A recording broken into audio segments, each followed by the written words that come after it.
বিসমিল্লাহির রহমানির রহিম। আলহামদুলিল্লাহি রাব্বিল আলামিন ওয়াসসালাতু ওয়াসসালামু আলা আশরাফিল আমবিয়া ওয়াল মুরসালিন নবিয়িনা মুহাম্মদ ওয়া আলা আলিহি ওয়া আসহাবিহি আজমাইন ওয়া বা'দ।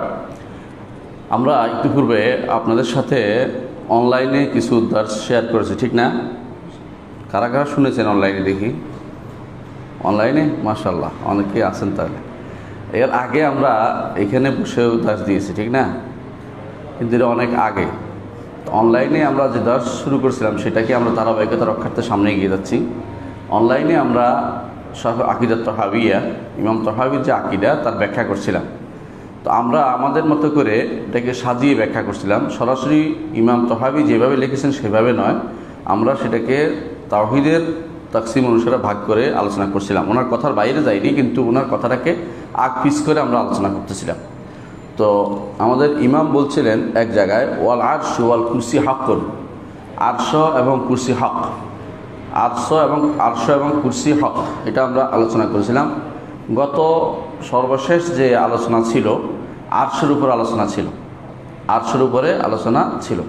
তো এই নিয়ে আমরা আরশের উপরে বিস্তারিত আলোচনা করেছি। আমরা বলেছিলাম যে কোরআন এবং সুন্নায় আরশের যে বর্ণনা এসেছে এতে আমরা প্রায় 26-27টি বৈশিষ্ট্য বর্ণনা করেছি। যে আরশের বৈশিষ্ট্য এতগুলো। আরশ একটা সৃষ্টি, প্রকাণ্ড সৃষ্টি, সবচেয়ে বড় সৃষ্টি। আরশ কোনো ধরে নেওয়া জিনিস নয়, বরং এটা বাস্তব জিনিস, এটা আমরা বলেছিলাম। তো এবং আরশ কুরসি হক, এটা ঈমান আনতে হবে, এটা রুবুবিয়তের অংশ, রবের সাথে সম্পৃক্ত। আমরা জানি যে রবের সাথে সম্পৃক্ত বিষয় হচ্ছে, রবের সাথে সরাসরি সম্পৃক্ত করি আমরা কথায় কথায় তিনটে জিনিসকে করি। একটি হচ্ছে রব আল্লাহ সুবহানাহু ওয়া তাআলা যা সৃষ্টি করেছেন, যেমন কি আপনি আব্দুল্লাহ, আল্লাহর বান্দা। তো আপনি আব্দুল অর্থাৎ আব্দুর রব অর্থাৎ রবেরও বান্দা, অর্থাৎ রবের স্রষ্টা এবং সৃষ্টির সম্পর্ক। যেমন আপনার সাথে আল্লাহর সম্পর্ক কি? স্রষ্টা সৃষ্টির সম্পর্ক, স্রষ্টা সৃষ্টির সম্পর্ক। তো অনুরূপভাবে মুহাম্মদ সাল্লাল্লাহু আলাইহি সাল্লামের সাথে আল্লাহর সম্পর্ক কি? স্রষ্টা সৃষ্টির সম্পর্ক। তারপরে এই যত পাহাড় পর্বত নদী নালা এগুলির সম্পর্ক কি? স্রষ্টা সৃষ্টির সম্পর্ক। মক্কার কাবা স্রষ্টার সৃষ্টির সম্পর্ক। আরেকটা সম্পর্ক আছে আল্লাহর সাথে দুনিয়ার অন্যান্য জিনিসের, সেটা কি? যেমন আল্লাহ তাআলা কিছু করেন, আল্লাহ তাআলা কিছু করেন, যেমন তিনি রাগ করেন, তিনি খুশি হন, তিনি সন্তুষ্ট হন। তারপরে এইটা একটা সম্পর্ক, এটা আল্লাহর সাথে, আল্লাহর কর্মের সাথে আল্লাহর সম্পর্ক। কর্ম, কাজের সাথে আল্লাহর সম্পর্কটা। একটা হচ্ছে কাজ হয়ে যাওয়া, যেমন আমি সৃষ্ট হয়ে গেছি, কেমন। আরেকটা হচ্ছে আল্লাহ একটা কিছু করেন, এটা সৃষ্টি, ওইটা দ্বারা আরেকটা কিছু হয়ে যায় নাই, তৃতীয়টা হয় নাই। যেমন তিনি কুন বললে আমি হই, তো কুনটা তার কথা, হয়ে যাওয়াটা আরেকটা সৃষ্ট জিনিস হয়ে গেছে। তাহলে দুইটা ভিন্ন ভিন্ন জিনিস আছে, বুঝতে পারছেন?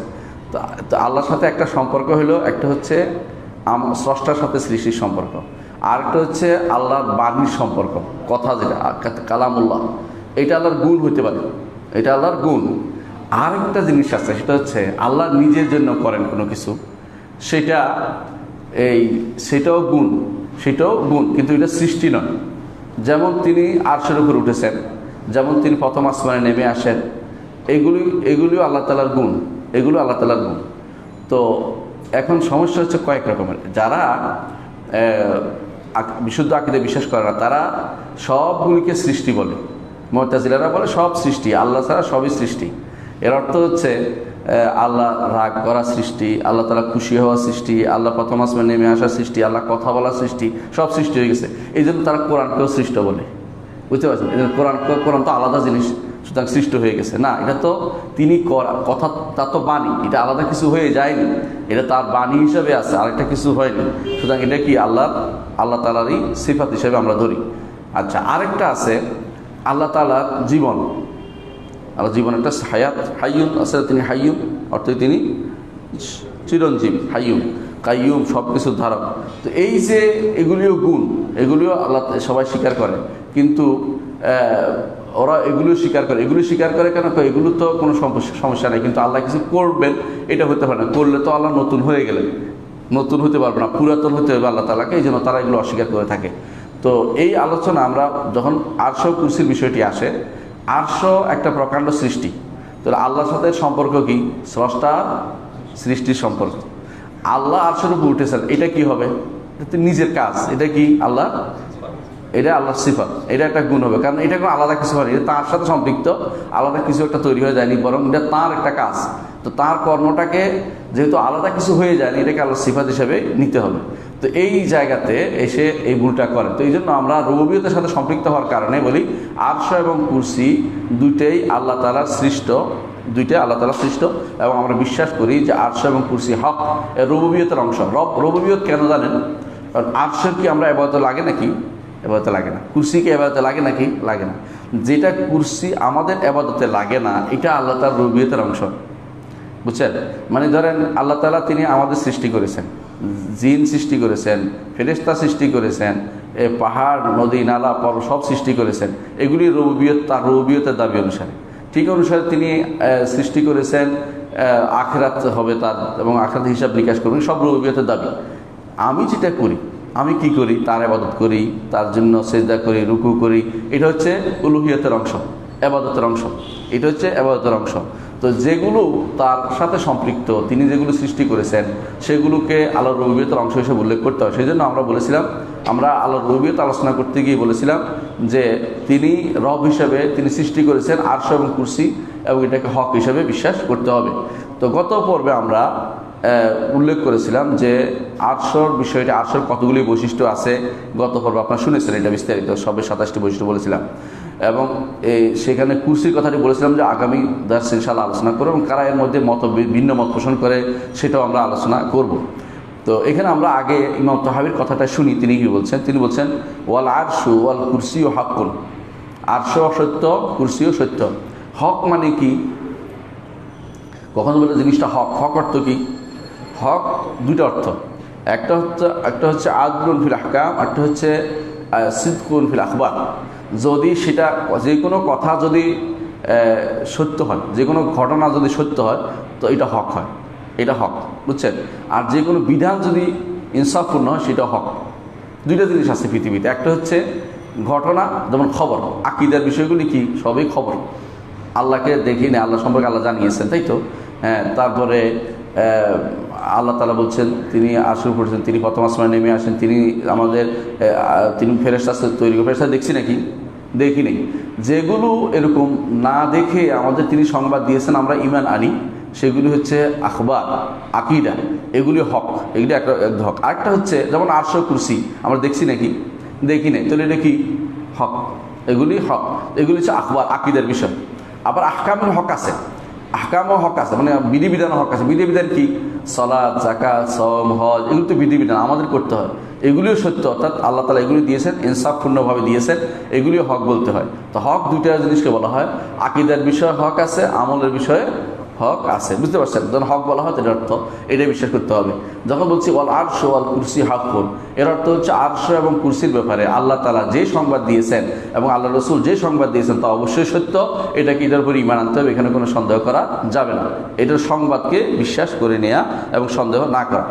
এরপরে ইমাম আবু জাফর তাহাবী রাহমাতুল্লাহ আলাইহি বলছেন ওয়াহুয়া মুস্তাগনিন আনিল আরশি ওয়া মা দুনাহু, ওয়াহুয়া মুস্তাগনিন আনিল আরশি ওয়া মা দুনাহু।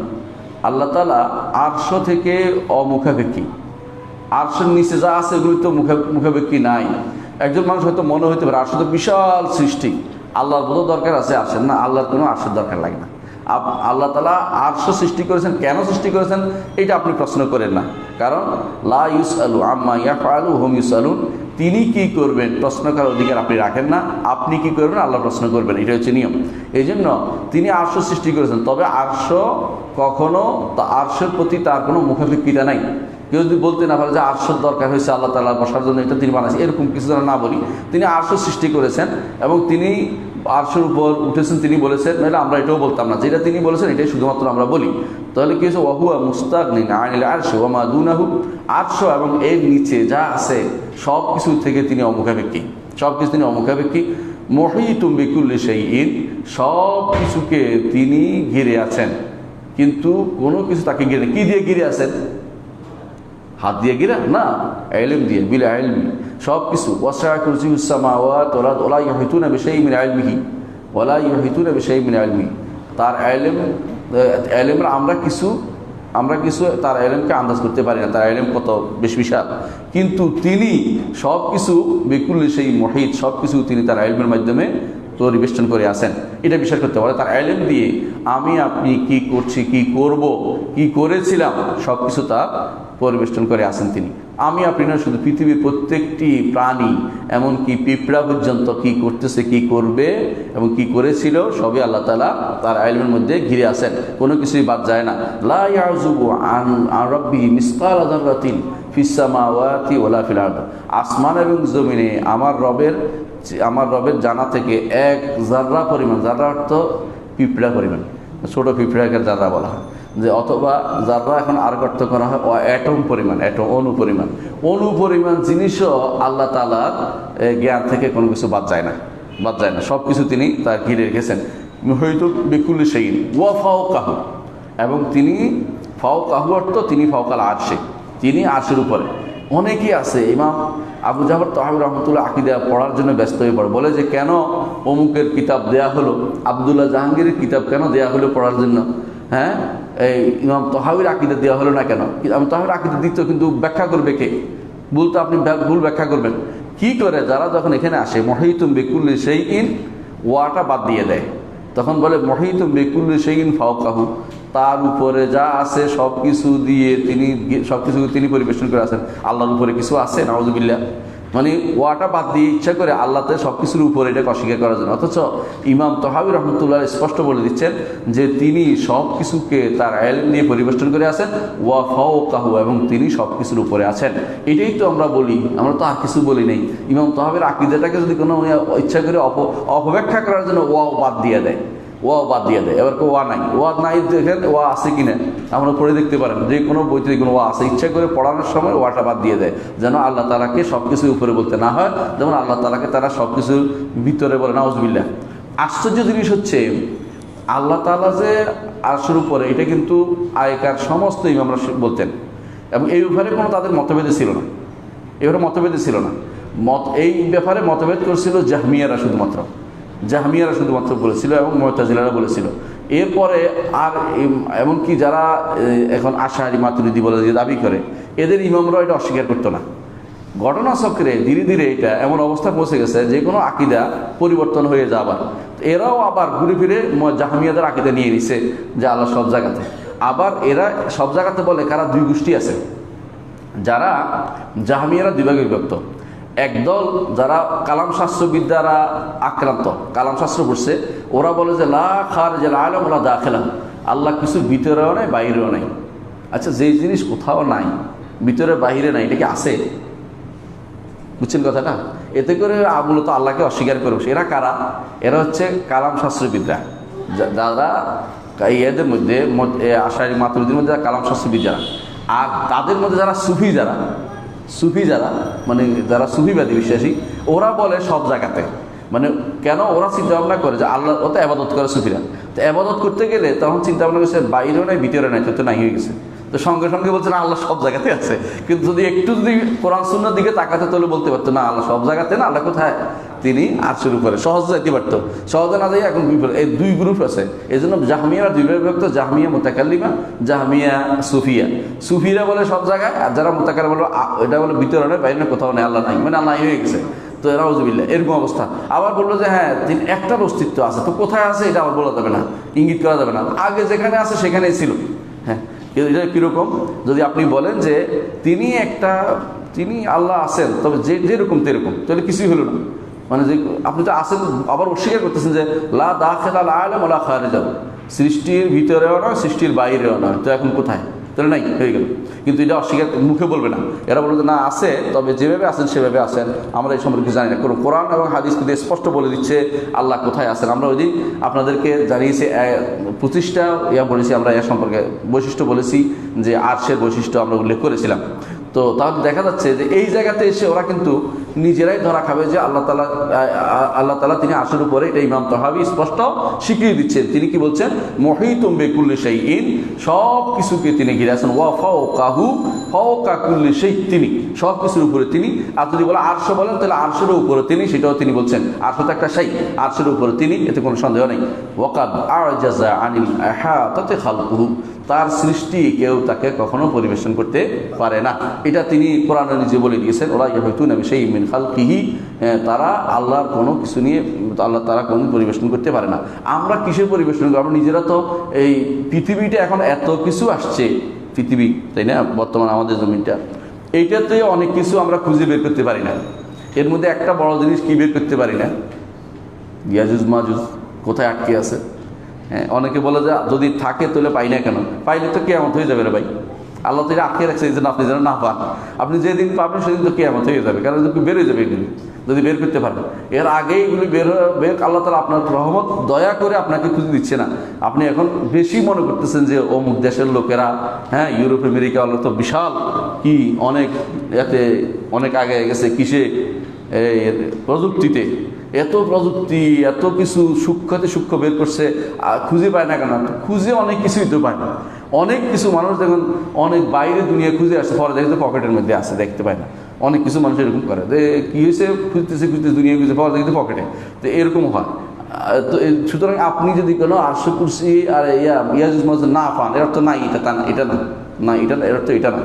তো এই জন্য আর এখানে যেটা বলা হচ্ছে যে আল্লাহ তাআলার এই যে সৃষ্টি জগৎ পুরোটা এহাতা করার ক্ষমতা আমাদের কারোই নেই। সৃষ্টি জগৎ তো ক্ষমতা দূরের কথা, আমরা এই পৃথিবীর অনেক জায়গায় আমরা এখন যাইতে পারিনি।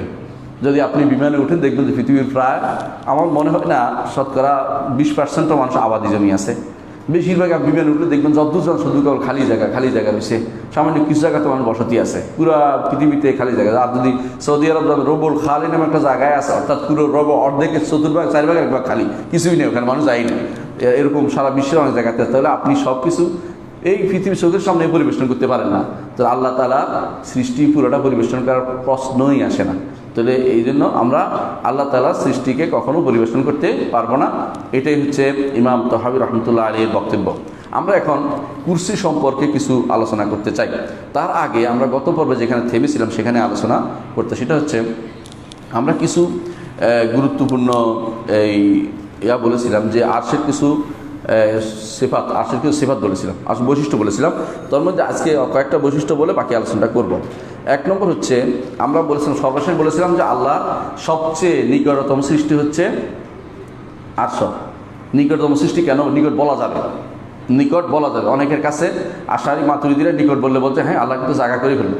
তা আমরা হাসরের দিন আল্লাহকে দেখবো কিনা? দেখবো। জান্নাতে গেলে আল্লাহ দেখবো কিনা? দেখবো। তো এটা কি দূর থেকে নাকি? আল্লাহ তাআলা পুরো হাদিসে আছে, রাসূলুল্লাহ সাল্লাল্লাহু আলাইহি ওয়াসাল্লাম বলেছেন হাসরের দিন আল্লাহ তাআলা কোনো বান্দাকে কাছে ডাকবেন, কাছে ডেকে তার থেকে জিজ্ঞাসা করবেন, তুমি এটা করছো কিনা? বলে হ্যাঁ করছি।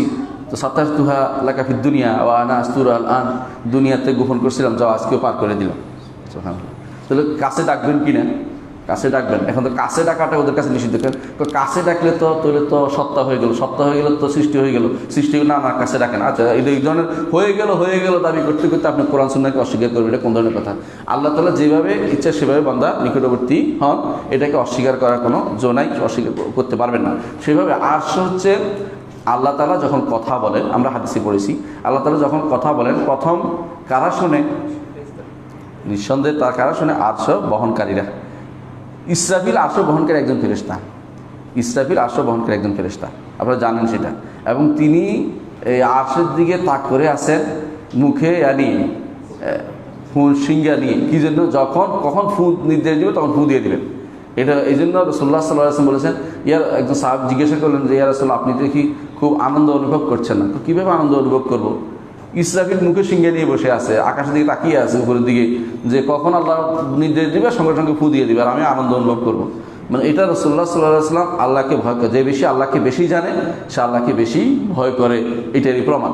তো এই জিবরিল ইসরাফিল আলাইহিস সালাতু ওয়াস সালাম তিনি আরশের বহনকারী একজন। এরকম আরশের বহনকারী আরও আছে। কোরআন কারীমে আল্লাহ তাআলা বলছেন ওয়া ইয়াহমিলু আরশা রাব্বিকা ফাওকাহুম ইয়াওমাইদিন তামানিয়া, সেদিন আরশ বহন করবে 8 জন। সেদিন আরশ বহন, সেদিন কোন দিন? কিয়ামতের দিন আরশ বহন করবে 8 জন। এই আরশ বহনকারী ফেরেশতা 8 জন, এখন তো 4 জন, এই ব্যাপারে সরাসরি কোনো হাদিস নাই।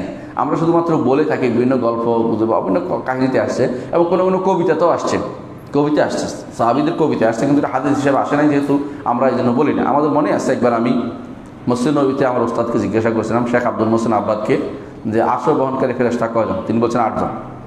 তাই আমরা যেটা তো কিয়ামত দিন, এখন কি ভিন্ন আছে নাকি আমার তো জানা নেই, মানে উনি এত স্বাভাবিকভাবে বলে তো আমার তো জানা নেই, মানে আমি যে মানে আরেকটা বলাইবো না যে এটা হয় না, মানে সত্যটাই বলেছেন না আমার কাছে আর জানা নেই, আমার কাছে 8টা জানা আছে, সহজে বলে দিন এটা। কারণ কোরআন আয়াত অনুসারে ওই ইয়াহমিলু আরশ রাব্বিকা ফাওকাহুম ইয়াওমাইদিন সামানিয়া, সেদিন 8 জন আল্লাহ 8 ফেরেশতা আল্লাহ তাআলা আরশ বহন করবেন।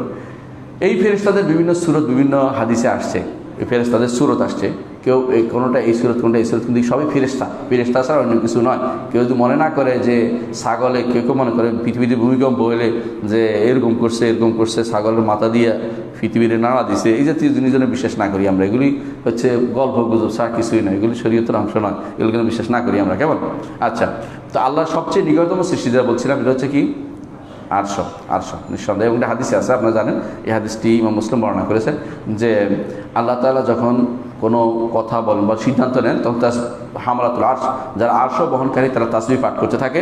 তারপর তাদের আসমানে প্রথম তাদের সাথে লাগানো যে আসমান, আরশের সাথে কাছাকাছি কোন আসমান? এটা 7ম আসমান। তারা তাসবিহ পাঠ করে, এই তাসবিহ প্রথম আমাদের নিকটতম আসমানে পৌঁছে যায়, এরপরে এই হামলাতুল আরশ যারা নিচে আসমানে আছে, আরশের নিচে, এরা জিজ্ঞাসা করে কি রব কি বলছেন? কাদের জিজ্ঞাসা করে? আরশ বহনকারী জিজ্ঞাসা করেন, মাদা ক্বালা রাব্বুকুম, তোমাদের রব কি বলেছেন? ফায়ুখবিরুনাহুম মাদা ক্বাল, তখন তারা বলে যে এই নির্দেশ দিছে। ওয়াইস্তাখবিরু বা'দু আহলিস সামাওয়াতি বা'দান, তখন এক আসমানের ফেরেশতারা আরেক আসমানের ফেরেশতাদেরকে খবর দেয়, তুম হাত্তা ইয়াবলুগাল খাবারু হাদিস সামা, দুনিয়া শেষ পর্যন্ত নিকটবর্তী এই দুনিয়াতে, এই দুনিয়া বলতেছি কেন, আসলে দুনিয়া আখিরাত তো দুনিয়া, এখন দুনিয়া, কিন্তু এটা দুনিয়া অর্থ নিকটবর্তী আসমানে এই খবরটা পৌঁছে দেওয়া হয়। তখন এইখানে যে এরা কথা বলে প্রথম নিকটতম আসমানে, প্রথম আসমানে, সেখানে কথা বললে তো মানুষ যারা কান পাতে, জিনের বন্ধুরা, জিনরা উপরে যায়, তো কান পাতে ওরা শুনতে পেলে এটা আয়সা কাকে বলে? ওই গণকদের বলার পরে গণকরা এটার সাথে 100 মিথ্যা কথা বলে তখন মানুষের কাছে প্রচার করে। এখন তারা বলে যে আমরা এটা বলছিলাম না এটা হবে, তো যা বলছিলাম মিথ্যা কথা, তো ওগুলি চিন্তা করে না, একটা সত্য হয়েছে, এটাই তাদের কাছে বড় হয়ে দেখা দেয়। এটা রাসূলুল্লাহ সাল্লাল্লাহু আলাইহি ওয়াসাল্লাম উল্লেখ করেছে সহিহ মুসলিমের 2229 নম্বর হাদিস। সহিহ না, দেখছেন তো আল্লাহ তাআলা নিকটবর্তী ফেরেশতা জায়গা কারা? তার আরশ হচ্ছে সবচেয়ে নিকটবর্তী সৃষ্টি, এবং তার বহনকারীরা হচ্ছে সবচেয়ে কাছে। এদেরকে কুরুবিয়ন, কাদেরকে কোনো বর্ণায় আসছে কুরুবিয়ন, তবে সরাসরি কোনো হাদিসের নসে কুরুবিয়ন শব্দটি পাইনি। আমরা কুরুবিয়ন নামে এদেরকে বলা হয়, এদেরকে নিকটবর্তী হিসাবে। আচ্ছা, 27 নম্বর বৈশিষ্ট্য হচ্ছে আরশে, সেটা হচ্ছে কিয়ামতের দিন আসমান ও জমিন ভাঁজ করে আল্লাহ তাআলা হাতের উপর রাখবেন, কিন্তু আরশ কুরসি ভাঁজ হবে না। আরশ কুরসি ভাঁজ হবে না কেন? আয়াতটার মধ্যে বোঝা যায়। আয়াতটা কি? আল্লাহ তাআলা বলছেন সূরা হাক্কার 14 থেকে 17 নম্বর আয়াত, আল্লাহ তাআলা বলছেন ওয়া হুমিলাতিল আরদু ওয়াল জিবালু ফাদুক্কাতা দাক্কাতান ওয়াহিদা। আর পাহাড় এবং জমিন দুইটাকে আল্লাহ তাআলা বহন করে একটা চূর্ণ বিচূর্ণ করবেন, একটা সাথে লাগিয়ে দিয়ে। ফায়াউমিদু ওয়াকাতিল ওয়াকা, সেদিন সব কিছু ঘটনা ঘটে যাবে। ওয়ানশাক্কাতিস সামা ফায়াউমিদু ওয়াহিয়া, আসমান ফেটে চৌচির হয়ে যাবে এবং সেদিন সেটার অস্তিত্ব বিলীন হবে। ওয়াল মালাকু আলা আরজাইহা, ফেরেশতারা চারদিকে ঘিরে থাকবেন, মানুষ যেন পালাইতে না পারে। হাসরের মাঠে চারদিক থেকে পালাইতে পারবেন না কেউ। কিন্তু কি বলছে? ওয়াইয়াহমিলু আরশা রাব্বিকা ফাওকাহুম ইয়াওমাইদিন সামানিয়া, আরশ এবং কুরসি এগুলো ভাঁজ হবে না, এগুলো আল্লাহর হাতের ভিতরে, মুঠির ভিতরে রাখবে না, কিন্তু আসমানকে মুঠির ভিতরে রাখবে বলছেন। এই জন্য আসমানের উপরে যেহেতু আরশ কুরসি, সেটা মুঠির ভিতরে, মানে সেটাকে আল্লাহ তাআলা ভাঁজ করবে না, যেটাকে আল্লাহ তাআলা বলছেন ইয়াওমা নাতুইস সামা কাতাইয়িস সিজিলিল কুতুব। আমি আমার বই দেখানোর জন্য বলছি, আল্লাহ দেখানোর জন্য না, এটা মনে রাখেন। অর্থাৎ যেভাবে ভাঁজ করে বইয়ের উপর বই রাখে, আল্লাহ বলছে একটার উপর একটা কাগজ রাখে, এবার আল্লাহ তাআলা আসমানকে একটার উপর একটা রাখবেন সেদিন। আসমানকে ইয়াওমা নাতুইস সামা কাতাইয়িস সিজিলিল কুতুব কামা বাদানা আউয়ালা খালকিন নুঈদু, যেভাবে সৃষ্টি করেছেন আগে, দ্বিতীয়বার আবার সে জমিনকে সৃষ্টি করবেন, আসমানকে আবার সৃষ্টি করবেন নতুন করে, সবই ধ্বংস হয়ে যাবে। কিন্তু 8টি জিনিসকে বলা হয় ধ্বংস হবে না। 8টি জিনিসের মধ্যে আছে কি? জান্নাত, জাহান্নাম, তারপরে আরশ, কুরসি, আহসানতা। তারপরে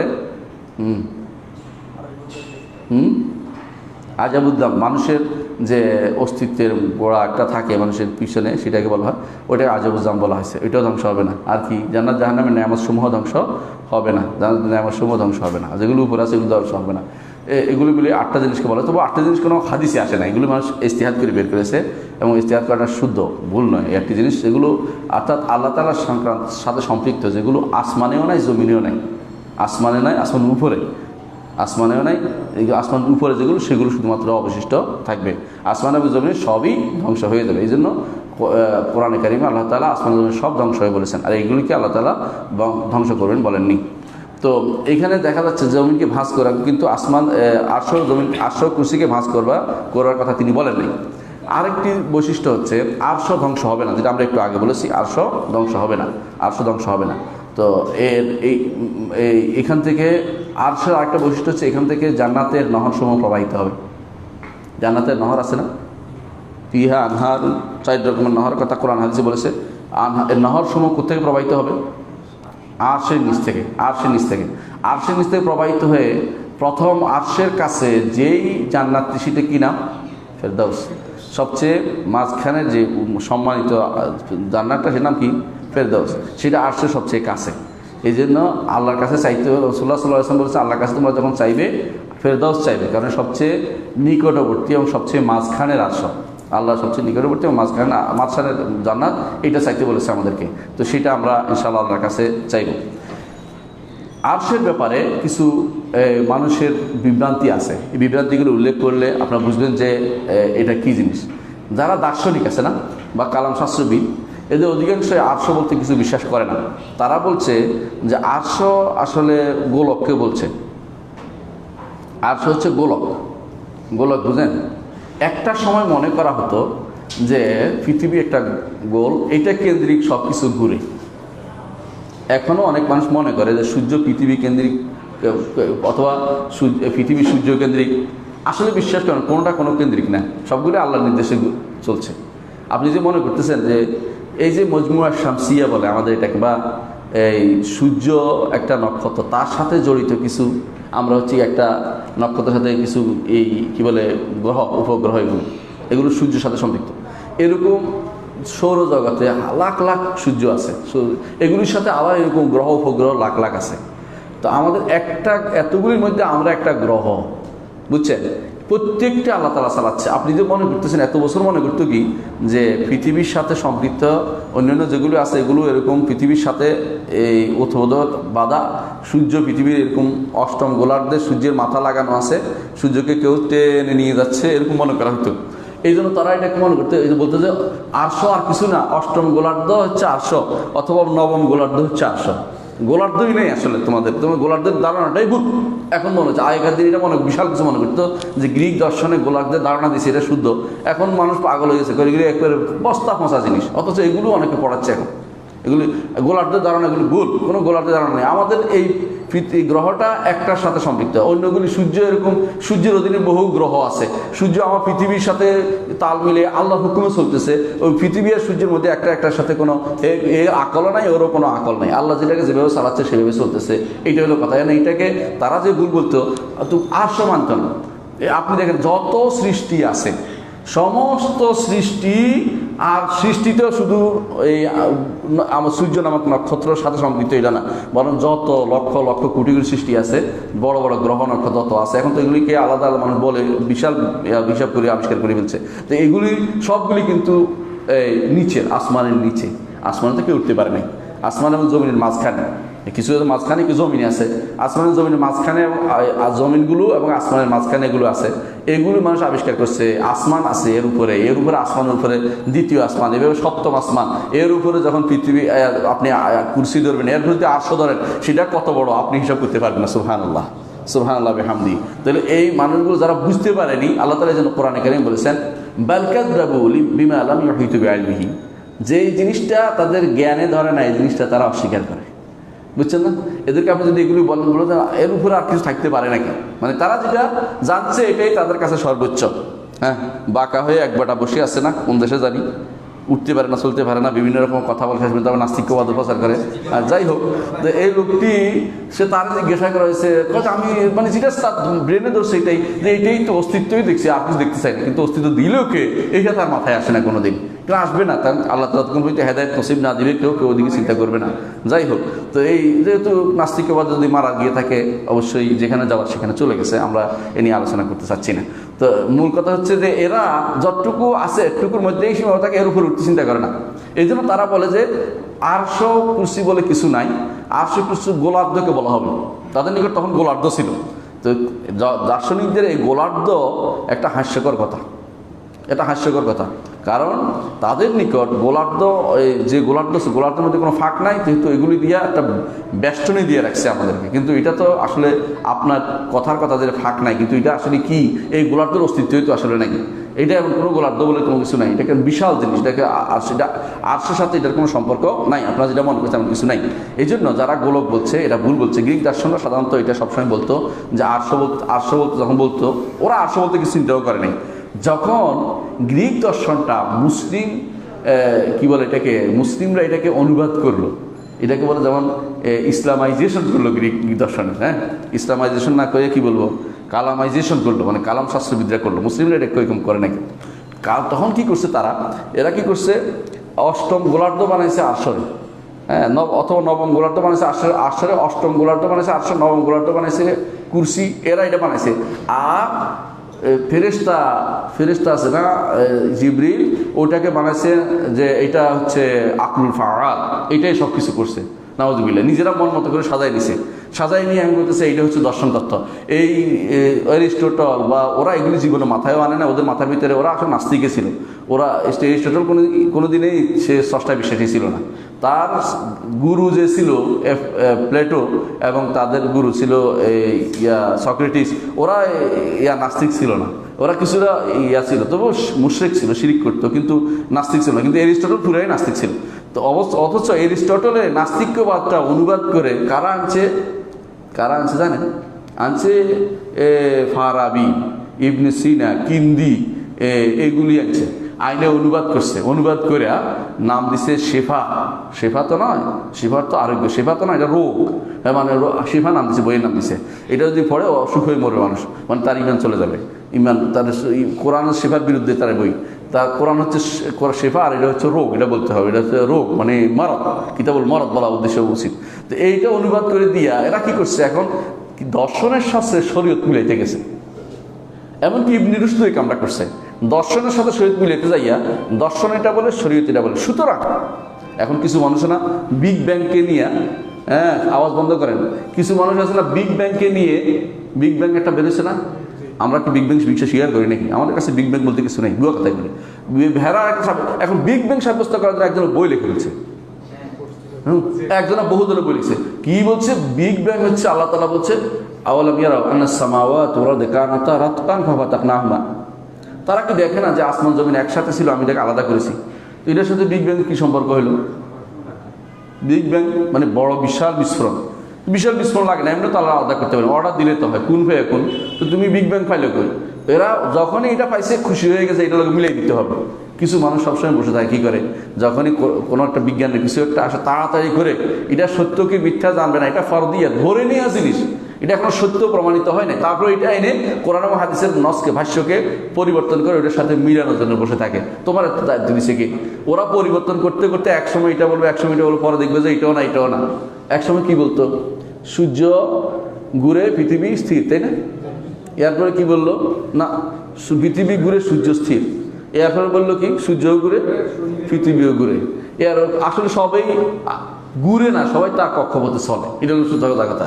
এটা কারোর জন্য কেউ ঘুরে না।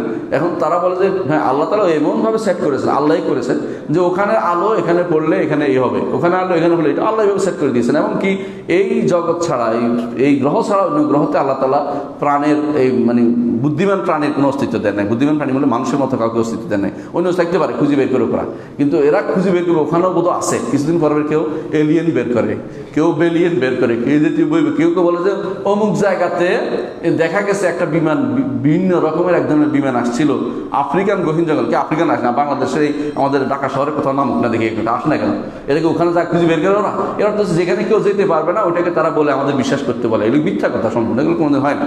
এরকম কিছু কোথাও এরকম কোনো বিমানও তৈরি হয় না, কোনো মানুষও নাই কোথাও অন্য কোনো গ্রহে। ওখানে থাকলে অন্য প্রাণী আল্লাহ তাআলা কত প্রাণী আছে তার হিসাবে থাকতে পারে ওগুলি, কিন্তু ওগুলি দ্বারা আরও বেশি বুদ্ধিমান এরা বসে রয়েছে এই চিন্তা ভাবনা করে আমাদেরকে বিমান হারা করার জন্য বুদ্ধি করতেছে কেউ কেউ। এগুলি বিশ্বাস করা যাবে না, এটা সোজা কথা এটাই। তো এরা এক সময় এই জাতীয় কথাগুলি বলতো। আর আমাদের দার্শনিকরা ইবনে সিনা, ফারাবি, কিন্দি এগুলিকে বেশি বেশি মডারেট করে এগুলিকে বলতো হ্যাঁ এটাই ঠিক বলছে। তো বলছে যেহেতু গোলার্ধ আছে, গোলার্ধ আর কিছু না, ওই যে কুরসি বলছে ওইটা, তারপরে তাহলে দ্বিতীয় এরপরে গোলার্ধ, নবম গোলার্ধ আর কিছু না, এটা হলো আরশ হচ্ছে এটা, এরপরেরটা কি, এরপরেরটা হচ্ছে জিবরিল, এই জাতীয় কথাবার্তা বানাই তারা দিচ্ছে। অথচ ইবনে তাইমিয়া রাহমাতুল্লাহ আলাইহি বলেন যে এই লোকটি অর্থাৎ কে, এরিস্টটল কখনো আল্লাহর নামও মুখে আনে নাই, ওই আরশও বলে নাই, কুরসিও বলে নাই। তো এগুলি কে বলছে, এই বানাই এগুলি কে বলছে, এগুলি বলছে ইবনে সিনা, কিন্দি আর ফারাবি। অথচ আমার দেশে কিছু মানুষ আছে হ্যাঁ বই লেখে ফেলে ইবনে সিনা, ফারাবি, কিন্দি এটা হলো ইসলামের দার্শনিক। কি কামে লাগে আমার দার্শন দিয়ে? ওইটা ইসলামের কোনো কাজেই লাগে না, ওইটা দিয়ে কোনো উপকারই হয়নি, ইসলামের ক্ষতি হয়েছে শুধুমাত্র। বানাই কথা বলছে। এদের দ্বারা যে উপকার হয়েছে ইবনে সিনা দ্বারা, ওই ডাক্তারি শাস্ত্রের উপকারটা হয়েছে। এটা ছাড়া ওই ডাক্তারি শাস্ত্রে তিনি থাকুক, আমার এই ইসলামের মধ্যে কিছু কিছু না নিয়ে আসুক। ঠিক ওই কিন্দি বা ফারাবি এদের দ্বারা, এদের কেউ কেউ ইয়া করছে, কিন্দির ওই এই ইসলামী রাজনীতি হ্যাঁ, ফারাবির ছিল একটা রাজনীতি যে এমন একটা দেশ হইতে হবে যেখানে কোনো শাসক নাই। এটা হাস্যকর না? কোনো শাসকের কোন দেশ আছে নাকি এরকম? কোনো শাসক নেই, একজন হলেও একজন অর্ডার দিয়ে থাকতে হয়, নাহলে পৃথিবীতে একটা যেখানে কোনো শাসক নাই সেখানে প্রত্যেকে শাসন করবে, প্রত্যেকে শাসন করলে এটা একটা হজবল অবস্থা তৈরি হবে। এইটাকে মানুষ হচ্ছে কি ফারাবির এমন দর্শন, যে দর্শন এইটাকে খুব প্রিয়, জনপ্রিয় কিছু, এটা কোনোদিন বাস্তবায়িত হয় না, হবেও না, কেমন পর্যন্ত হবে না। এটা শুধুমাত্র এদের ভিতরে কিছু মানুষ আছে একটা গভর্নমেন্ট পার্ক একটা দিলে খুব ভালো করে খায়। এটা হচ্ছে দর্শনদের কিছু দার্শনিকদের প্রত্যেকটি চিন্তা এরকম উল্টাপাল্টা, এগুলি তারা খুব খায়। কোরআন এবং সুন্নাহর বাইরের দর্শন কথা তাদের কাছে ভালো লাগে, এগুলি কখনো গ্রহণযোগ্য জিনিস নয়। সুতরাং এটাই কথা যে এদের এই গোলক ধাঁধা বলা যে আরশ হচ্ছে এটা গোলক, এগুলির কথা বিশ্বাস করা যাবে না, এগুলো কোরআন সুন্নাহর বাইরের কথা। আর এটা হচ্ছে দার্শনিকদের কথা। আর কালাম শাস্ত্রবিদরা কি বলছে? কালাম শাস্ত্রবিদেরা এরা আসছে। কালাম শাস্ত্রবিদ কারা? হ্যাঁ, দার্শনিক বলছেন, এতক্ষণ দার্শনিক বলছে। কালাম শাস্ত্রবিদ কারা? কে কে আছে? রাজি, গাজালি, আহসানতা। তারপরে এদের সাথে আরও আছে তারপর শাহরাস্তানি, মানে কালাম শাস্ত্রবিদের মুতাজিলারা, আশায়রারা, মাতুরিদিরা, শুধু এটাই আশায়রি, মাতুরিদি এবং এই মুতাজিলা, এই তিন দলকে ওরা নিজেরাই বলে কালাম শাস্ত্রবিদ। আমাদের দোষ নেই। এই কালাম শাস্ত্রবিদেরা তারা আসছে, তারা এখন বলছে যে না, এটা তো দেখি কোনোভাবে মিলানো যাচ্ছে না, গোলকের সাথে মিলানো যায় না, গোলকের সাথে মিলানো। তখন বলে যে আসলে এখানে আল্লাহ তাআলা আরশ বলতে ক্ষমতা বুঝেছে, আল্লাহ তাআলা আরশ বলতে ক্ষমতা বুঝেছে, আল্লাহর ক্ষমতা। আচ্ছা, আল্লাহর ক্ষমতা যদি হয় তাহলে আল্লাহর ক্ষমতা বহন করে কেউ?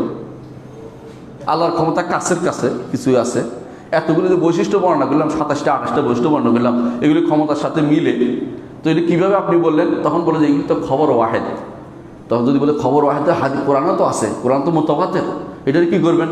বলে এগুলি তাওয়িল, বাবু তাওয়িল মাফতুহ ইলা ইয়াউমিল কিয়ামা, কিয়ামত পর্যন্ত তাওয়িলের দরজা খোলা আছে, অসুবিধা কি? আমরা তাওয়িল করবো। আচ্ছা, এত তাওয়িল করছেন কেন? আপনি সরাসরি মেনে নেন না? কয় না, এটা মানলে তো আল্লাহ কিছু করছেন সাব্যস্ত হয়ে যায়, আল্লাহ কিছু করলে তো আল্লাহ নতুন হয়ে গেলেন। আল্লাহ নতুন হওয়া যাবে না, আল্লাহকে কাদিম রাখতে হবে। এই জন্য কাদিম রাখতে গিয়ে সব বদলাই ফেলবে। এটা হচ্ছে কালাম শাস্ত্রবিদের কাজ, বুঝছেন তো? হ্যাঁ, এরা সমস্যা কোন জায়গায় ভুল করছে? আরশকে রাজত্ব করলে আপনি দেখবেন এর সাথে বহনকারীর কোনো মিলে না, কোনো কিছু মিলে, সব জায়গায় আরশকে বহনকারীর, আরশ যদি কোনো আপনি বলেন, রাজত্ব বলেন, তো কি সমস্যা? আরেকটা, আরশ তওয়াফ করে, হাদিসে আছে। আরশ তওয়াফ করে কারা? ফেরেশতারা তওয়াফ করে। ফেরেশতারা আল্লাহর কাছে দাঁড়ায় কীভাবে? আমরা যেভাবে সালাতে দাঁড়াই, হাদিসে আসছে, সেভাবে আসছে। আরশ রাজত্বর কীভাবে দাঁড়াবে সেটা, রাজত্বর কী দাঁড়ানো সেটা বলেন, কোনোভাবে মিলে না। কিয়ামতের দিন বহন করবে কি করে রাজত্বরে? বেহুদা কথা না। ক্ষমতাটা কীভাবে বহন করবে? রাজত্ব কি শরীরিক জিনিস নাকি? যে রাজত্বের পা আছে। আর রাসূলুল্লাহ সাল্লাল্লাহু আলাইহি ওয়াসাল্লাম বলেছেন, আমি যখন প্রথম হাশরের মাঠে সব মানুষ বেহোশ হয়ে যাবে, প্রথম আমি হুঁশ হবে, দেখবো যে মুসা আলাইহিস সালাতু ওয়াস সালাম তিনি হুঁশেই আছেন, তিনি ধরে আছেন কি আরশের পা। তো ক্ষমতারে কেমনে ধরে থাকবে জিজ্ঞাসা করা দরকার ওদেরকে, যে কালাম শাস্ত্রবিদ আপনারা যে বলছেন ক্ষমতা কেমনে এটা করবেন বলেন। আসলে কি, মানুষ যখন বিভ্রান্ত হয়ে যায় তখন অনেক সময় ওস্তাদের কথা তার কাছে বেশি প্রিয়, কোরআন সুন্নাহর চেয়ে বেশি প্রিয় হয়ে যায়। তখন আপনি যতই দলিল আনেন না কেন, আমার ওস্তাদ কি কম বুঝছে নাকি, এইটাই হলো তাদের কথা, ওইটাই তাদের কথা থাকবে। আর জীবনে আপনি আর কিছু বুঝাতে পারবেন না। কোরআন হাদিসে যত দলিল দেন তত দলিল তাবিল করবে, কত তাবিল করবে। তার তাবিল করার মধ্যে সবচেয়ে বেশি তাবিল করছে ইবনে ফোরাক, প্রথমে করছে। এক বিখ্যাত নাম মনে রাখবেন, ইবনে ফোরাক। এই লোকটি এত অপব্যাখ্যা করছে, একটা বই নাম দিছে, একটা নামই দিছে মুশকিলুল হাদিস। হাদিসের মধ্যে মুশকিল ওর কাছে লাগে। আমরা মুশকিল বলি না, আমরা মুখতালিফুল হাদিস বলি। হাদিসের মধ্যে ভিন্ন অর্থ হতে পারে, অর্থটাই কিন্তু আমরা বলো মুশকিল। নাম দিচ্ছে মুশকিলুল হাদিস। হাদিস সবার কাছে মুশকিল ওনার কাছে। আল্লাহ ওনারা ক্ষমা করুক, যদি আল্লাহ শেষ পর্যন্ত তওবা করে থাকে, আশা করি তওবা করছেন। তো উনি বলতেন মুশকিলুল হাদিস, এই জন্য তিনি সব হাদিসের অপব্যাখ্যা করছেন। দ্বিতীয় অপব্যাখ্যাকারী বিখ্যাত ব্যক্তি হচ্ছে রাজি। ওনার কাজ হচ্ছে অপব্যাখ্যা করানো, যে কোনো জায়গায় আসছে অপব্যাখ্যা। এই জন্য যত বেশি অপব্যাখ্যা হওয়ার কারণে ওনার সুনামটা খুব বেশি ওদের কাছে। ইমাম রাজি এই করছে, ইমাম রাজি এই করছে। হ্যাঁ, আমার উস্তাদে বলতেন যে যখন একদিন পড়ান শুনতে, রাজিরে চিনো তোমরা? বলা হয় থাকে তফসিরের রাজিতে সব আছে তবে তাফসির নেই, বুঝছেন? মানে তাফসির রাজিতে সব আছে তবে তাফসির নেই, মানে এমন এমন কথা চলে গেছে। আপনি পড়বেন কোনো কোনো সময় দেখবেন যে একটা ব্যাখ্যা করতে গেছে, করতে গিয়ে দর্শনে ছুটে গেছে, দর্শন ছুটে কালামে ছুটে গেছে, চলে গেছে অনেক দূরে। এরপরে 10টা 15টা সন্দেহ নিয়ে আসছে, এরপরে একটারও জবাব দেয় নাই, আবার চলে আসছে আগের জায়গাতে। সন্দেহগুলি কার জন্য রেখে গেছে? আপনার মাথা নষ্ট করার জন্য রেখে গেছে। এই জন্য তাফসিরে কাবির সব মানুষের পড়া উচিত না, পড়লেই তার মাথাটা বিভ্রান্ত হয়ে যাবে। আমার অনেককে বলে এটা পড়াচ্ছে ইবনে কাসির পড়েন, ওইটা আপনি কেন পড়তে চান? অনেক বলতে অনুবাদ করেন, এটা অনুবাদ করলে তো পুরা গাঁজাখুরি গল্প অনুবাদ করা হবে, এগুলো অনুবাদ না করাই উচিত। হ্যাঁ, কিছু কিছু জিনিস একবারে নাই তা না, কিছু কিছু জিনিস তো থাকে। আলেমদের অনেক জ্ঞান আছে ওনার, কিন্তু বেশি সমস্যা হচ্ছে তাবিলে ভর্তি, অপব্যাখ্যায় ভর্তি। তিনি একটা এই তাবিল করেছেন। তো এদের নিকট ওরা কি বলে? ক্ষমতা, আল্লাহর ক্ষমতা। আল্লাহর ক্ষমতা তো অশরীরী জিনিস, তাই না? এটা ধরবে কি করে? এটা মুসা আলাইহিস সালাম এটা আরশের পায়া ধরবেন কি করে? হেরা এটাকে অক্ষয়, এটা তো খবর ওয়াহেদ। খবর ওয়াহেদ তো না মানলেও চলে, নাউজুবিল্লাহ। আল্লাহর হাদিস, রসুলের হাদিস যেটা শুদ্ধ হবে এটা মানতেই হবে, এখানে আর খবর ওয়াহেদ কথা বলা যাবে না। আচ্ছা, আরেক গোষ্ঠী বেড়েছে, আরশ আর কুরসিতে একই জিনিস। আরশ আর কুরসি একই জিনিস কখনো না। ইমাম তহাবি যেন আলাদা আলাদা করছে, বলছে ওয়াল আরশ ওয়াল কুরসি হাক্কুন। আরশ এবং কুরসি দুটো এক নয়, ভিন্ন ভিন্ন জিনিস, এটা হক। এরা হাসান বসরিতে এক বর্ণনা দেয়, কিন্তু বর্ণনাটা শুদ্ধ হাসান বসরি কখনো সেটা বলেন নাই। তিনি আহলে সুন্নাহ ওয়াল জামাতের ইমাম। তো এদের মধ্যে এক গোষ্ঠী আছে যে না, আমরা মানলাম যে যারা কালাম শাস্ত্রবিদের মধ্যে সব একরকম না। কেউ বলে যে না, আমরা আরশ কুরসি মেনে নিচ্ছি। এদের অধিকাংশ যারা স্বাভাবিক আছে, যারা কালাম শাস্ত্রে বেশি জড়ায় নেই, সব মুহাদ্দিস যারা আছে, বিভিন্ন মাদ্রাসায় পড়ায় হাদিস বিশারদ আমাদের আলেমরা, এরা কিন্তু এত ভেজালে যায় নাই কালাম শাস্ত্রের মধ্যে। বলতে হ্যাঁ বিশ্বাস করি, আরশ কুরসি বিশ্বাস করতেছি, কোনো সমস্যা নেই, সহজভাবে বিশ্বাস করে নেয়। এরা স্বাভাবিক আছে। এর বাইরে বেশিরভাগই এদের মধ্যে মনে করে, যারা কালাম শাস্ত্রে ঢুকছে, এরা মনে করে আরশ অর্থ, কুরসি অর্থ হচ্ছে, আরশ অর্থ হচ্ছে রাজত্ব, আল্লাহর রাজত্ব। আল্লাহর রাজত্ব যদি হয়, এটার সাথে কি মিললো? কোনো কিছুই মিলে না, কোনো হাদিসে মিল হবে না। আচ্ছা, আমরা আসি এখন আজকের দর্শে। আসেন, কত দর্শে আলোচনা করছি। আজকের দর্শে প্রথম আলোচ্য বিষয় হচ্ছে কুরসি কাকে বলে। আরশ ওয়াল কুরসি হাক্কুন। কুরসি কাকে বলে? আপনার কুরসি কাকে বলেন? এই যে আমি একটা বলছি, নাম কি? কুরসি। আরশ কাকে বলেন? আরে আমি আল্লাহ তাআলার কথা বলছি না, আমি নিজের পরিচয় দেওয়ার জন্য বলতেছি, বোঝার জন্য। এটা হচ্ছে আমার কুরসি, তাই না? আরশ কাকে বলে? আরশ বলা হয় আপনার রাজাসন বলে ওটাকে, রাজাসন, রাজ সিংহাসন। ওইটা কুরসি না, মানে এটা একটা বিশাল ইয়ার মতো, এই চৌকির মতো বিশাল। আমাদের রাজারা বলছে, রাজাদের আল্লাহর কথা বলছি না, রাজাদের কথা বলতেছি। রাজারা যেটাকে কুরসি আরশ বলে, এটা হচ্ছে তাদের বিশাল একটা রাজাসন, যেটাকে বলে, হ্যাঁ রাজ সিংহাসন যেটা। ওইটার মধ্যে কুরসি চেয়ার নয়, এটা ওইটা আলাদা একটা জিনিস, যেটা আরও তারা অনেকটা বিশাল করে বানায় দেখানোর জন্য যে আমাদের এই আছে সেই আছে, এটা বোঝানোর জন্য বড় রকম অনেক কিছু দেয়, দুই পাশে দুইটা দেয়, ওইটা দেয়, তারা বাতাস করে, হ্যাঁ স্টেজ বানায়, স্টেজের মতো। তো এইটা বানায় বিশাল করে। এইটা হচ্ছে আমরা দুইটা ভিন্ন ভিন্ন জিনিস বুঝি। তো যারা এক করে বলছে তারা তো দুইটা এক করে বলছে, না বুঝার কারণে। কিন্তু আল্লাহ তাআলাটা কিন্তু আমরা বলছি না, ওনার ধরন বলতেছি না। তেমনি কুরসি কি? কুরসি অর্থে আমরা স্বাভাবিক অর্থ কি? চেয়ার। চেয়ার। তো কার এই কুরসিকে চেয়ারকে কুরসি বলাটা এটা কিন্তু আরবি ভাষাতে প্রচুর প্রচলিত। তো এটা আমরা যদি কোনো এটা ব্যাখ্যা দেখি ইবনে তাইমিয়া রহমতুল্লাহ আলাইহি এটা ব্যাখ্যা করেছেন। তিনি বলছেন বৃহৎ এক দেহ বিশিষ্ট সৃষ্ট যা আরশের সামনে পড়ে আছে। আরশ তার থেকে অনেক বড়, আরশ কুরসি থেকে অনেক বড়। আর কুরসি হচ্ছে মহান আল্লাহ পা রাখার স্থান। পা রাখছেও বলি না আমরা, পা রেখে আসছে বলি না, সাবধান। আমরা যেটুকু বলছি এটুকু বলেন। ইবনে আব্বাস এটুকু বলেছেন পা রাখার স্থান, যেটা আমরা বলেছি যে বলেছেন যে কাল মিরকাত ইলা আরশে, কুরসি থেকে আর আরশে উঠার জন্য সিঁড়ি লাগে, সেটার মতো হচ্ছে এই কুরসিটা। এটা হচ্ছে কুরসি। তো এই কুরসি এমন এক সৃষ্টি, আল্লাহ তাআলা কোরআনে বলেছেন ওয়াসি'a কুরসি সম্পর্কে কি বলছেন, ওয়াসি'a কুরসিয়্যুহু আস-সামাওয়াতি ওয়াল আরদ। সামাওয়াত ওয়াল আরদ, আসমান এবং জমিন বলতে কতটুকু বিশাল, মানে সবই। কারণ আপনি বুঝেন যে আসমান এবং জমিন অর্থ হলো নিচে যা আছে, আসমান এর মাঝখানে জমিন যা আছে সব কিছু তার কুরসিতে জায়গা হয়। এটা হাদিস আমরা শুনবো, এটা বৈশিষ্ট্য আমরা শুনলে বুঝতে পারবো। এর অর্থ হচ্ছে যে আসমান এবং জমিন সবই কুরসির অভ্যন্তরে জায়গা হয়। আর কুরসি রব্বুল আলামিনের আরশের সামনে, রব্বুল আলামিনের আরশের সামনে। আচ্ছা, কুরসির কিছু বৈশিষ্ট্য আমরা উল্লেখ করি। এক নম্বর বৈশিষ্ট্য হচ্ছে কোরআনে কারিমে আল্লাহ তাআলা একটি আয়াতে কুরসির কথা আসছে, মাত্র একটি আয়াতে। এটা কোন দেখো, আয়াতুল কুরসি। এই একটি আয়াতের এত মূল্য কেন হলো? যেই কারণে কোরআনের সবচেয়ে বড় আয়াত বলা হচ্ছে না। এমনি যদি আপনি ইয়াতে গণেন, এই আয়াতের মাপকাঠি দেখুন, তাহলে আয়াতুদ দাইন সবচেয়ে বড় হবে। ইয়া আইয়ুহাল্লাযীনা আমানু ইযা তাদায়ানতুম বিদাইন ইলা আজালিন মুসাম্মা, এক পৃষ্ঠা পুরা এই আয়াতটা। কিন্তু আল্লাহ তাআলা এই আয়াতুল কুরসি দিয়েছেন। রাসূলুল্লাহ সাল্লাল্লাহু আলাইহি ওয়াসাল্লাম বলেছেন আয়াতুল কুরসি হচ্ছে কোরআনের সবচেয়ে বড় আয়াত। কেন বড় আয়াত হলো জানেন? কুরসির আলোচনা আছে, তো কুরসি তো বিশাল এই জন্য। এবং আরও আছে, এটার মধ্যে আল্লাহর নাম এবং গুণ আছে, উল্লেখ আছে প্রচুর পরিমাণে। আল্লাহ পরিচয় দিচ্ছে। আল্লাহ কি? তিনি কে? লা ইলাহা ইল্লাহু আল হাইয়ুল কাইয়্যুম লা তাখুযুহু সিনাতুন ওয়া লা নাওম, পুরোটাই আল্লাহর গুণ, আর কিছু না, সব আল্লাহর পরিচয়। যে আল্লাহ তিনি কেমন? তিনি হাই আল কাইয়ুম, তিনি সর্বসত্তার চিরঞ্জীব, সর্বসত্তার ধারক। লা তাখুযুহু সিনাতুন ওয়া লা নাওম, তাকে কোনো তন্দ্রাও পায় না, ঘুমও পায় না। লাহু মা ফিস সামাওয়াতি ওয়া মা ফিল আরদ, আসমান জমিনের সব মালিকানা কার? আল্লাহ। মান যাল্লাযী ইয়াশফা'ু ইনদাহু, তার কাছে কেউ সুপারিশ করতে পারবে না ইল্লা বিইজনি, তার অনুমতি ব্যতীত। ইয়ালামু মা বাইনা আইদিহিম ওয়া মা খালফাহুম, মানুষের পিছনে সামনে যা আছে সব তিনি জানেন। ওয়ালা ইউহিতুনা বিশাইইন মিন ইলমিহি, কেউ আল্লাহর ইলমের সামান্য কানা করিও খবর রাখে না, আল্লাহ কি জানেন কেউ বলতে পারবে না। যেটা ইল্লা বিমা শাআ, যেটা আল্লাহ জানিয়েছে, এটা তার নবীদেরকে যা জানিয়েছে সেটা ছাড়া বাইরে কিছু জানার কোনো ক্ষমতা কারো নাই। ওয়াসি'a কুরসিয়্যুহুস সামাওয়াতি ওয়াল আরদ, আসমান জমিন সবই তার কুরসিতে জায়গা হয়, একটা বিশাল। এই জন্য এটা প্রথম বৈশিষ্ট্য হচ্ছে আসমান এবং জমিন এত বড় হওয়া সত্ত্বেও, এত বড় কই আপনি এখনো ধারণা করতে পারেন নাই, কত কিছু সৃষ্টি এখনো সব সৃষ্টি বের করতে পারে নাই।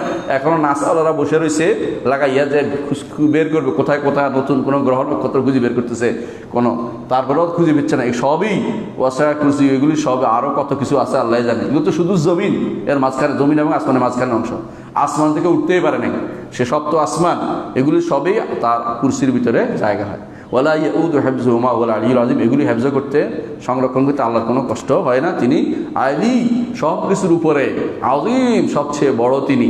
সুতরাং এই রব্বুল আলামিন তিনি তার পরিচয় এই আয়াতে দিয়েছেন বলেই এই আয়াত হচ্ছে সবচেয়ে বড় আয়াত, সবচেয়ে বড় আয়াত। সুতরাং দেখা গেল যে এই আয়াতটি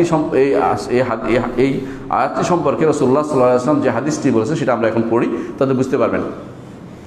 উবাই ইবনে কাব রাদিয়াল্লাহু আনহু, তিনি একদিন তাকে রাসূলুল্লাহ সাল্লাল্লাহু আলাইহি ওয়াসাল্লাম তাকে বললেন, আবুল মুনজির, ওনার লকব ছিল, কুনিয়াত ছিল, এটা আবুল মুনজির কুনিয়াত ছিল। আবুল মুনজির, তুমি কি জানো আল্লাহর কিতাবের মধ্যে সবচেয়ে বড় আয়াত কোনটি? তখন তিনি বললেন যে আল্লাহ তার রাসূল জানে, আল্লাহ তার রাসূল জানে। তখন বলবেন এটা যখন ওই সময়, এখন আমরা আল্লাহ রাসূল আলাম বলবো না, আর এটা কারণ আল্লাহ রাসূল আলাম তো আমাদের কেউ প্রশ্ন করতেছে না, এখন জিজ্ঞাসা করলে আমরা কেউ তো আল্লাহ আলাম বলতে হবে, কারণ রাসূল আলামের অংশ যদি জানতেন আমাদের জানাইতেন।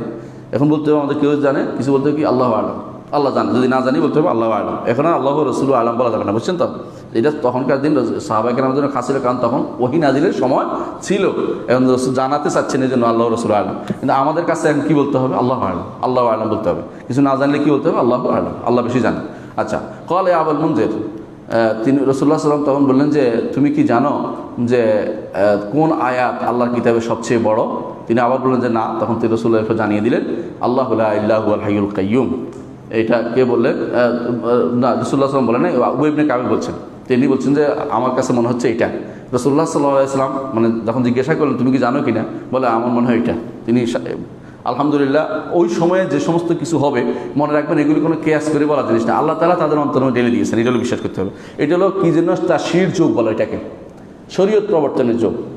শরীয়ত প্রবর্তনের যুগ, শরীয়ত প্রবর্তনের যুগে যা যা হয়েছে এটার উপরে কেয়াস করে এখন নতুন করে বানানো যাবে না।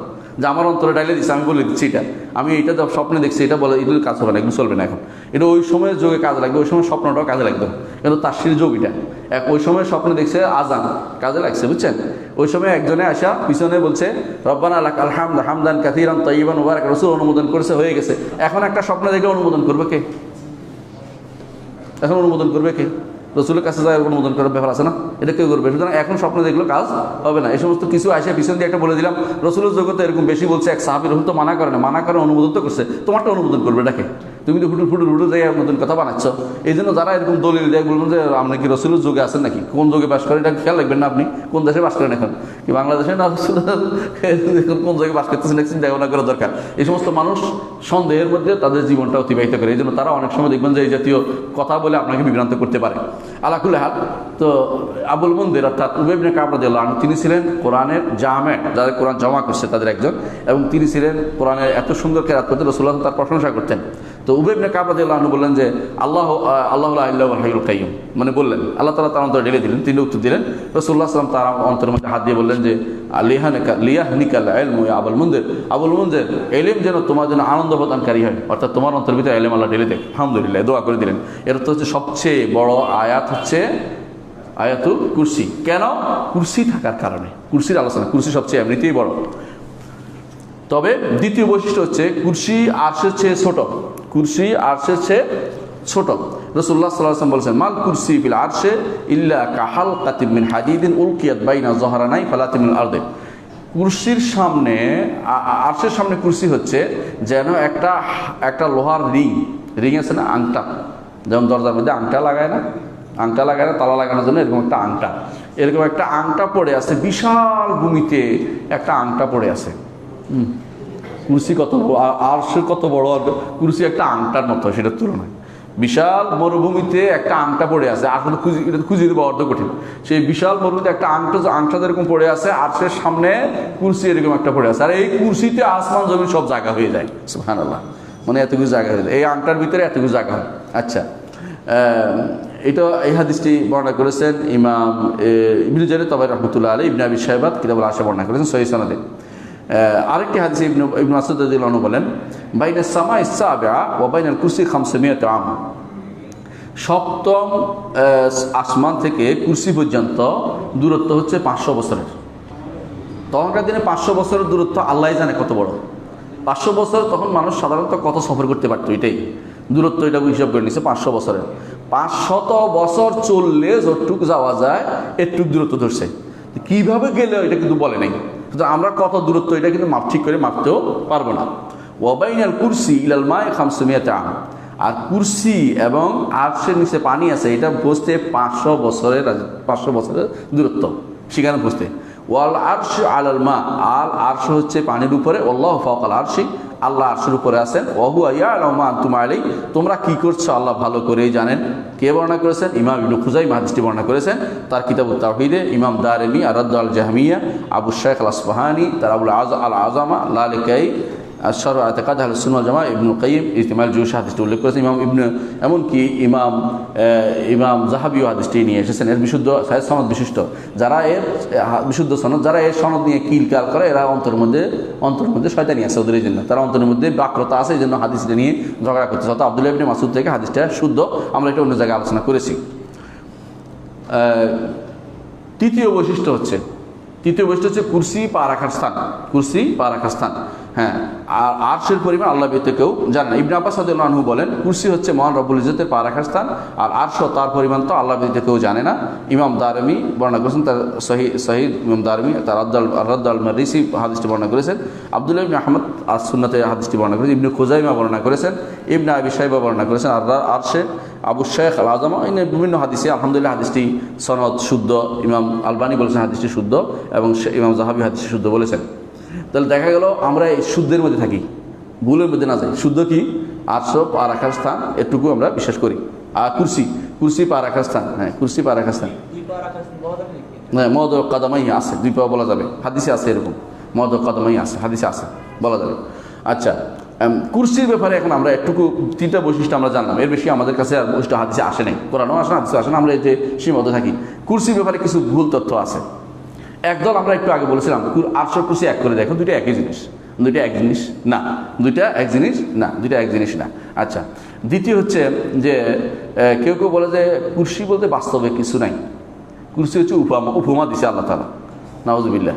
এই জন্য তারা বলে আল্লাহ তাআলা বড়ত্বের উপমা দিচ্ছে, তিনি কত বড় এটা বুঝেছে। ওয়াসা কুরসিউ আয় ওয়াসা আযমাতু, তিনি কত বড়, আসমান জমিন সব কিছু তিনি ধারণ করতে পারেন, এটা তারা বুঝে। তাদের কাছে কুরসি কোনো সৃষ্ট জিনিস না, এটা হচ্ছে অশরীরী জিনিস, অর্থাৎ একটা ধরে নেওয়া জিনিস, এটা কোনো সৃষ্ট জিনিস না। আর আমাদের কাছে কুরসি কি? সৃষ্ট জিনিস, সৃষ্ট জিনিস, আল্লাহর সৃষ্ট জিনিস। আল্লাহ তার রুবুবিয়তের প্রমাণ, তিনি বিশাল কুরসি তিনি সৃষ্টি করেছেন, যেমন কুরসির চেয়ে বড় আরশ তিনি সৃষ্টি করেছেন। হ্যাঁ, তো এইখানে তারা যেটা বলে থাকে যে বড়ত্ব প্রকাশক, তাদের এই কোনো দলিল আসলে শুদ্ধ নয়, এটা ভুল, পথভ্রষ্টতা।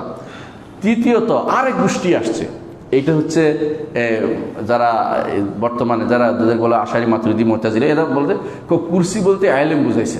খেয়াল করছেন? আরশ বলতে কি বলছিল তারা? ক্ষমতা। আর এখানে কুরসি বলতে কি হচ্ছে? আইলেম বুঝাইছে। এবং কি এই বর্ণনাটা তারা বলে যে এটা তো বলছে ইমাম বুখারী বলছে। ইমাম বুখারী বর্তমান হাদিসের কিতাব আমরা এটা পাইনি। ওরা বলে যে অন্য বর্ণনা আছে। আচ্ছা, অন্য বর্ণনা খুঁজে বের করুন। দ্বিতীয়ত ইমাম বুখারী যদি বলেও, ইমাম বুখারী ভুল করতে পারে না তো আমরা বলি না, তাই না? ইমাম বুখারী ভুল করতে পারে। সহি বর্ণনা হচ্ছে যে কখনো কুরসি কোনো আইলেম নয়। আইলেম কি? জ্ঞান। জ্ঞান কি পা রাখার জায়গা হয়? এটা হইলো কোনোদিন মিললো? কোনোদিন ইবনে আব্বাসের কথার সাথে মিললো? কাল মেরকাত আর আসমান জমিন সব কিছু এই জ্ঞানের ভিতরে, এটা তো আছে, এরপরেই তো আছে যে সবই তো তিনি তার আইল সব কিছু পরিবেশন করার জন্য জায়গা তো আছে। তো কুরসিকে তুমি আলাদা তুমি অস্বীকার করছো কেন? অস্বীকার করার কোনো কারণে একটাই কারণ যে যদি কুরসি যদি হয় তাহলে কুরসি পা রাখার স্থান সাব্যস্ত করতে হয়, তা আল্লাহর জন্য পা সাব্যস্ত করতে হয়। না, কুরসি নাই, কুরসি সরাসরি আলেম হয়ে গেছে। হ্যাঁ, কুরসি আলেম হয়ে গেছে, এটা একটা গোষ্ঠী। এটা ভুল, কারণ এই ইবনে আব্বাস থেকে বর্ণিত আছে ভিন্ন, যে তিনি বলেছেন যে কুরসি হচ্ছে পা রাখার স্থান। আর আরবি ভাষাতে কুরসি বলতে আলেম বোঝানোর কোনো দলিল পাওয়া যায় না। আরবি ভাষাতে কুরসি বলতে আলেম বোঝায় না, আর শরীয়তের নস সাপোর্ট করতেছে না। তাছাড়া যে কুরসি সম্পর্কে আল্লাহ বলেছেন যে আসমান জমিনকে পরিবেশন করে সূরা বাকারাতে। আর আলেম তো আরও ব্যাপক, কারণ আলেম সম্পর্কে আল্লাহ যিনি ইয়াহমিলুল আরশা ওয়ামান হাওলাহু ইউসাব্বিহুনা বিহামদি রাব্বিহিম ওয়া ইউমিনুনা বিহি ওয়া ইয়াস্তাগফিরুনা লিল্লাযিনা আমানু রাব্বানা ওয়াসআতা কুল্লা শাইইন রাহমাতাও ওয়া ইলমা। যদি কুরসি আইলেম হয়, খেয়াল করেন, তাহলে আমরা আরশের কি বলবো? আল্লাহর আইলেম সব কিছু কি আছে, আরশ বাদ গেছে না? কুরসি আইলেম হতে পারে না। এই জন্য আল্লাহ তাআলা যারা আরশ বহন করে ফেরেশতারা, তারা বলে আল্লাহ আপনি আপনার রহমতে এবং ইলমে আপনি সব কিছুকে আপনার পরিবেশন করে আছেন, রহমত এবং ইলমকে। তাহলে আপনি যদি কোনো বলেন যে কুরসি বলতে ইলম বুঝাইছে, তাহলে আপনি তো আরও কিছুকে বাদ দিলেন, শুধু তার ইলম। তাহলে আসমান জমিন ঘিরে আছে না? আসমান জমিন ছাড়াও সব কিছুকে আল্লাহ তাআলার ইলম কি আছে? ঘিরে আছে, এতে কোনো সন্দেহ নাই। সুতরাং আপনার ইলম অনুবাদ করা কখনো শুদ্ধ হয় না, আর ইলম অনুবাদ আরবিতে আসেও নাই। আচ্ছা, আবার কেউ যারা বলে আরশ কুরসি একই জিনিস, তারা বলে, আবার তাদের মধ্যে একদল বলে যে আরশ কুরসি বলে রাজত্ব বুঝাইছে, একই কথা তারা বলে থাকে যে রাজত্ব হতে পারে, মানে ঘুরে ফিরে একদিকে চলে গেছে তারা, কিন্তু অর্থাৎ কুরসিকে তার যথাযথ স্থানে যেভাবে রাখা সেভাবে রাখে না। আমরা কি বলি? এখন আবার বলছি, আরশ এবং কুরসি হক। আমরা কি বলবো? আরশ এবং কুরসি হক। আরশ এবং কুরসি হক অর্থ কি? আমরা আবার বলছি এটা যে আল্লাহ তাআলা এবং তার রাসূল যে সংবাদ দিয়েছেন তা অবশ্যই সত্য, তার উপর বিশ্বাস করতে হবে। আরশ এবং কুরসি ভিন্ন ভিন্ন জিনিস, আর কুরসির চেয়ে আরশ অনেক বড়। কুরসির চেয়ে আরশ অনেক বড়, অনেক বড়। আর কুরসির ভিতরে আসমান জমিন সব কিছু জায়গা হয়। আর কুরসির সামনে, কুরসির ভিতরে আসমান জমিন সবগুলি 7টি দিরহামের মতো। কুরসির ভিতরে, কুরসির ভিতরে 7টি মুদ্রার মতো, 7টি মুদ্রা পড়ে আছে। 7টি মুদ্রা আছে না, আমাদের টাকা কয়েন পড়ে আছে, এরকম কুরসি এত বড়। আর কুরসি আরশের সামনে একটা পেলের একটা আংটার মতো। আর আরশ কত বড় এটা একমাত্র আল্লাহ তাআলাই জানেন। ওয়াল আরশু লা ইয়াকদিরু কদরাহু ইল্লাল্লাহ, আল্লাহর ভিতরে কেউ আরশের পরিমাণ জানতে পারে না। সুতরাং আরশ কুরসি আল্লাহর রুবুবিয়তের একটি অংশ, আল্লাহর রুবুবিয়তের একটি বিরাট সৃষ্টির প্রমাণ আরশ এবং কুরসিকে সৃষ্টি। এই জন্য বড় সৃষ্টি হচ্ছে, এই জন্য বারবার আল্লাহ তাআলা কোরআনে কারিমে সবচেয়ে বড় সৃষ্টির কথা বলে আল্লাহ তাআলা কখনো এটাকে আযীম বলেছেন। হ্যাঁ, হুয়া রব্বুল আরশিল আযীম, আরশ সবচেয়ে বড়টা, বড় সৃষ্টি, এটা বড় সৃষ্টি। অথচ যারা আল্লাহ তাআলা যারা আরশ এবং কুরসিকে সাব্যস্ত করে না, তা আল্লাহর রুবুবিয়তকে যথাযথভাবে তারা সাব্যস্ত করছে না। তাদের তাওহীদের রুবুবিয়তে তাদের সমস্যা আছে। বুঝাতে পারছি? আলহামদুলিল্লাহ। আমরা এরপরে আলোচনায় যাব যে ওয়ার রুইয়াতু হাক্কুন লি আহলিল জান্নাতি বিগাইরি ইহাতাতিন ওয়ালা কাইফিয়া। আল্লাহকে দেখা এটা হক, যথাযথ। আল্লাহকে দেখার বিষয়টি যথাযথ। আল্লাহকে দেখবে প্রত্যেকটি রুইয়াত হক, দেখবে জান্নাতীরা তাকে দেখতে পাবে, আল্লাহ জান্নাতীরা তাকে দেখতে পাবে, এটা দেখাটা হক। হক মানে কি? আবারও বলছি, এটা যেহেতু আকীদার বিষয়, খবর, সংবাদ যেটা দেওয়া হয়েছে কোরআন এবং সুন্নাতে, এটা সত্য, এটা হচ্ছে হক। আর যদি মাসালা হইতো, ফিকহ মাসালা হইতো, সেটাও মানে সালাত